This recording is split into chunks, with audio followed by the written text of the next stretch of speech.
अस्सलाम वालेकुम। SM news के साथ मैं हूं मुक़द्दर रज़ा। SM न्यूज़ स्टूडियो में खुश आमदीद। खबरों का सिलसिला बढ़ाते हुए खबर शामिल करते हैं मंडी बहावलदीन से। पुलिस की बड़ी कार्रवाई। SHO सैफुल्लाह विरक ने पुलिस टीम के हमरा इलाका मैना गोंदल में सर्च ऑपरेशन करके मुख्तलिफ मकामात से 14 मुश्तबा मर्द और औरतों को गिरफ्तार करके उनके कब्जा से 76 किलो चरस और नाजायज असला बरामद करके मुकदमा दर्ज कर लिया। इस हवाले से मजीद जानते हैं ब्यूरो चीफ अली शरादी से। जी अली, आगाह कीजिएगा।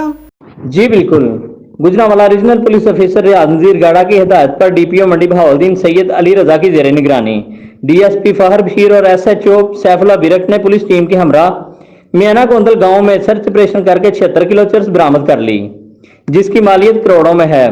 मनशियात को मुनज़्ज़म गिरोह दीगर अजला में फरोख्त करते हैं। मंडी बहावलदीन की तारीख में इतनी अहम मनशियात कभी बरामद न हुई। SHO सैफुल्लाह विरक ने पुलिस टीम के हमरा सर्च ऑपरेशन करके मुख्तलिफ मकामात से 14 के मुलजमान मर्द और खवातीन को मनशियात और जदीद अजला समेत गिरफ्तार करके मुकदमा दर्ज कर लिया। डीपीओ सैयद अली रजा ने SHO सैफुल्लाह विरक को शाबाश दी और RPO ने भी IG पंजाब की जानिब से तरीफी असनाद देने का ऐलान किया। जी बहुत शुक्रिया अली, हमें तफसीलात से आगाह करने का।